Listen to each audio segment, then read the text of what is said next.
Boa tarde. Eu queria agradecer, primeiramente, a presença de todos. Para mim é uma honra estar falando para colegas, para servidores, para advogados que a gente encontra no dia a dia e que estão prestigiando esse evento, que é muito especial, né? Queria saudar os advogados em nome da doutora Luciana, agradecer a presença da doutora Margarete. É uma honra estar dividindo a mesa com mulheres tão especiais, a jornalista Thaís, e agradecer também o doutor desembargador Cássio, que é diretor da Escola Judicial, pelo convite, né? Que atualmente eu também faço parte do conselho da escola, e fiquei muito feliz em participar deste evento, que tem um motivo e uma simbologia, né, todo especial, seja pelo dia em que ele acontece, né, não por acaso, no dia 8 de março, seja pelo tema que é tão caro, e que ele aborda e homenageia.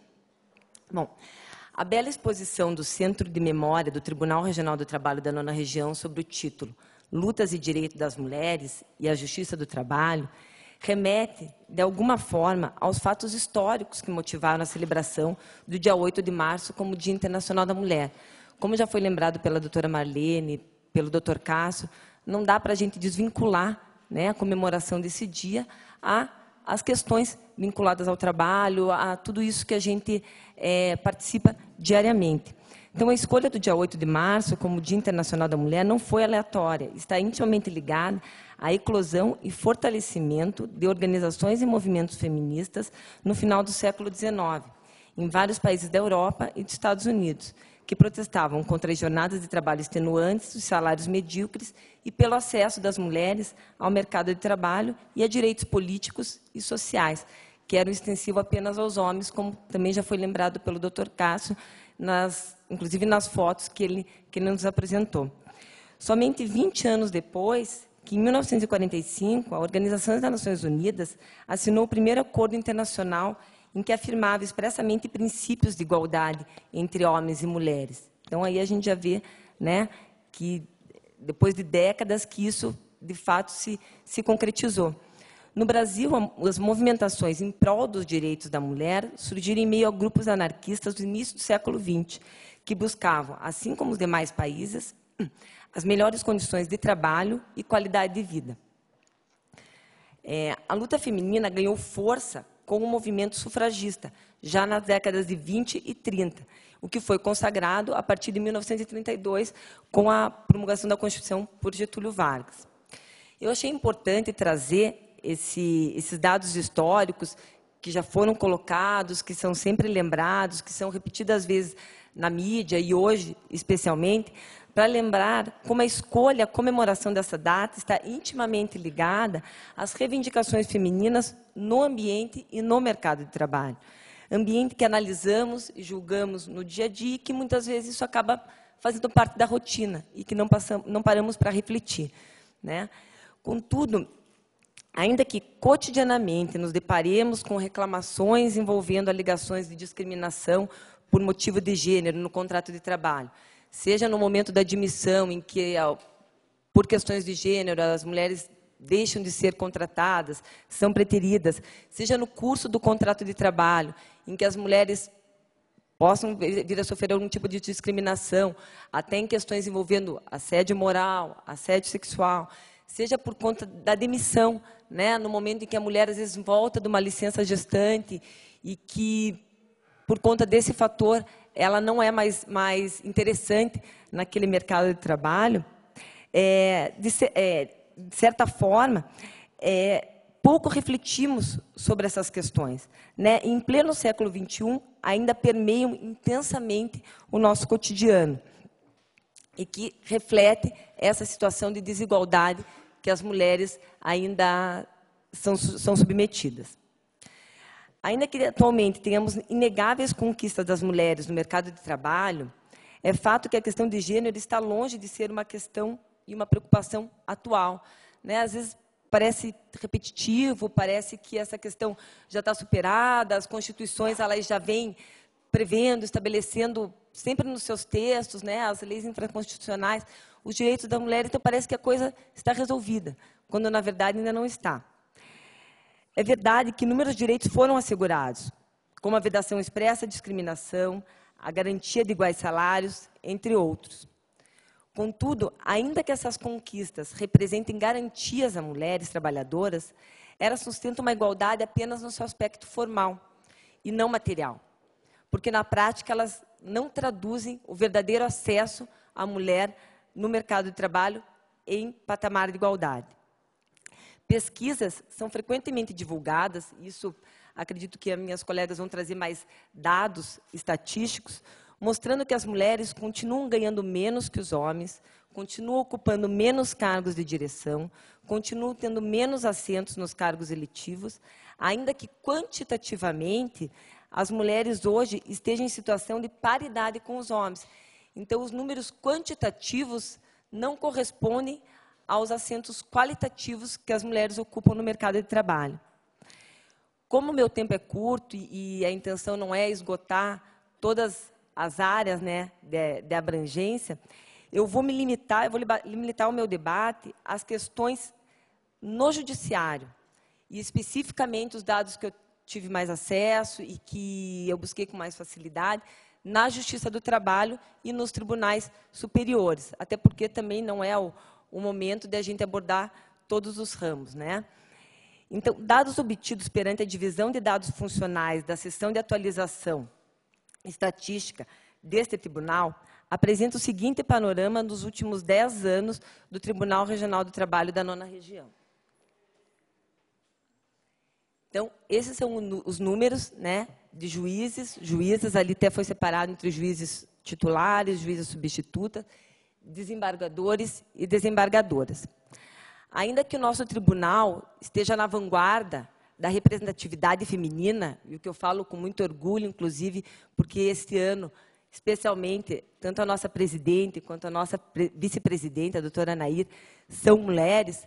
Então, o nosso tribunal tem tribunais, diversos tribunais, tanto do trabalho quanto de justiça, que mulheres nunca alcançaram esse posto. Então, ainda que o nosso tribunal esteja na vanguarda nesse patamar, a gente verifica que nos cargos que exigem uma ascensão, uma progressão na carreira, as mulheres ainda se encontram com bastante desigualdade. A gente verifica ali pelos números que, ainda que as mulheres, ao longo dos anos, tenham conseguido ter acesso ao mesmo grau de instrução que os homens, o que fica claro pelo fato do número de juízes ao longo do tempo, ao longo desse período, ser sempre muito próximo ao número de juízas, o mesmo não se dá em relação aos números de desembargadores, que exige uma ascensão na carreira, e que isso implica, muitas vezes, em mudança de cidade, em você abrir mão de certos aspectos da sua vida pessoal, né? Esta mesma realidade pode ser visualizada nos tribunais superiores. No Supremo Tribunal Federal, dos 11 ministros, apenas 2 são mulheres, entre elas a atual presidente, a ministra Carmen Lúcia. E durante todos esses anos de existência do Supremo Tribunal Federal, apenas 2 mulheres ocuparam o cargo de presidente, entre elas a ministra Ellen Grace, entre 2006 e 2008, que, inclusive, foi a primeira mulher a integrar ao STF. O Superior Tribunal de Justiça, dos 33 ministros, apenas 6 são mulheres. No Superior Tribunal do Trabalho, dos atuais 26 ministros, apenas 6 são mulheres. No CNJ, dos 15 membros, apenas 4 são mulheres. Entre elas, a sua presidente, conhecida como a presidente do STF, a ministra Carmen Lúcia. Então, diante desse contexto, que também se reflete muitas vezes no Ministério Público, e eu peguei alguns dados do Ministério Público, e essa diferença ainda é mais acentuada, inclusive nas carreiras iniciais, e em outras instituições, que o Grupo de Gênero de Estudo Interinstitucional sobre Igualdade de Gênero, do qual eu participo juntamente com a doutora Marlene e com outras colegas dessa instituição, tem se preocupado em estudar e buscar entender por que as mulheres que hoje já ocupam assentos nas universidades em grau de igualdade com os homens não conseguem ter a mesma representatividade em algumas carreiras e na ascensão dessas carreiras. A dupla jornada pela qual as mulheres ainda são submetidas, e esse para mim, é um dos pontos centrais, e da qual não conseguem, até hoje, se desvincular, ou ao menos dividir de forma igualitária, faz com que as mulheres, muitas vezes, tenham que optar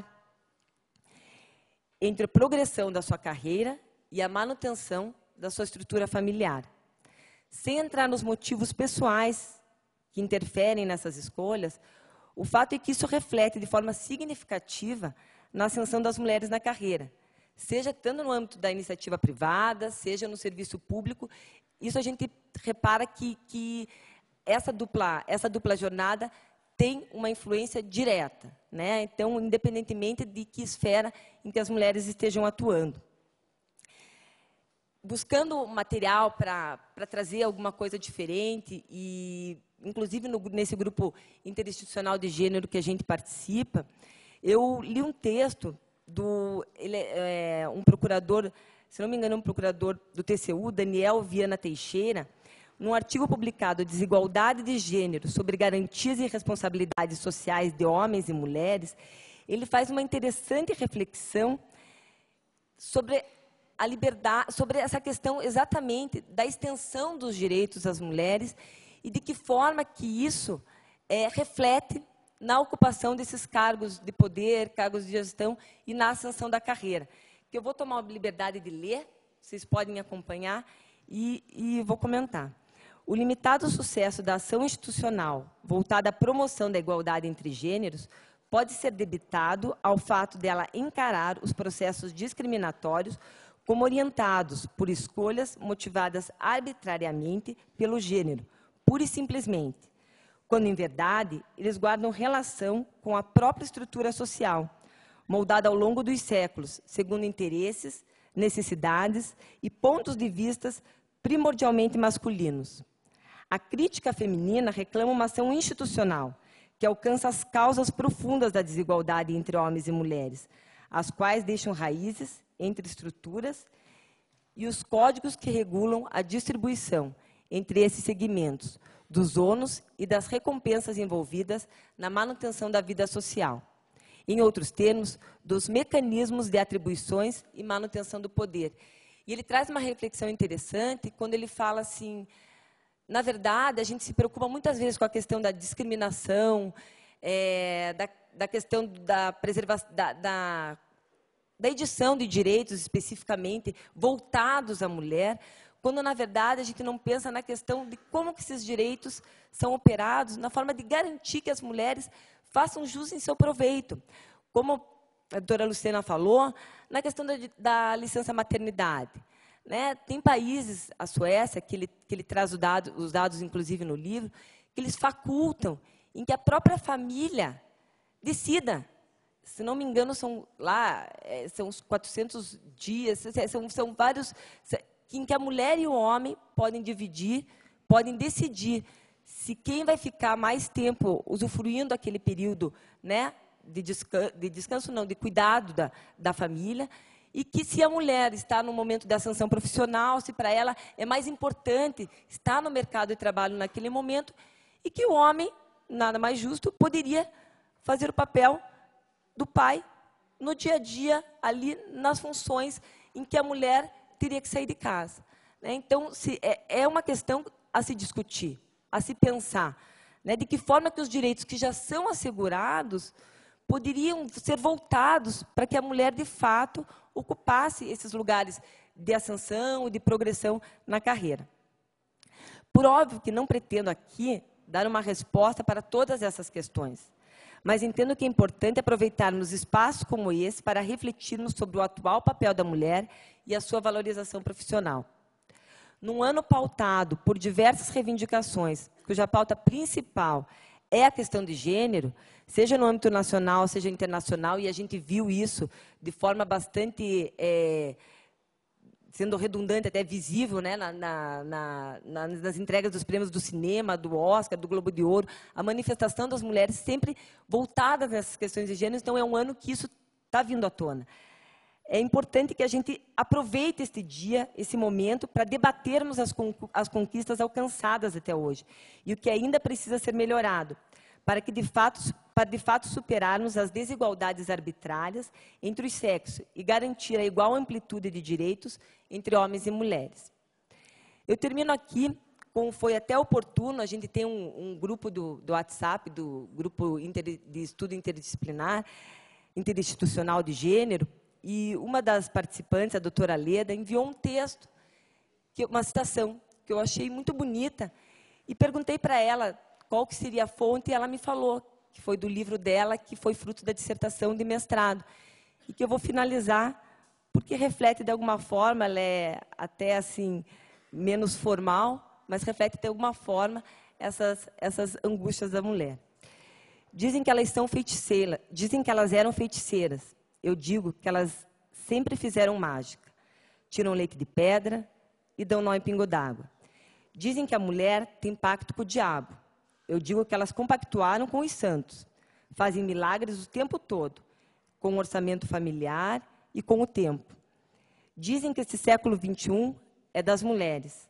Eu digo que ele deve ser das pessoas, daqueles que são iguais e daqueles que são diferentes. Dizem que elas são frágeis. Eu nada digo. Abaixo as pálpebras e sorrio levemente. Obrigada.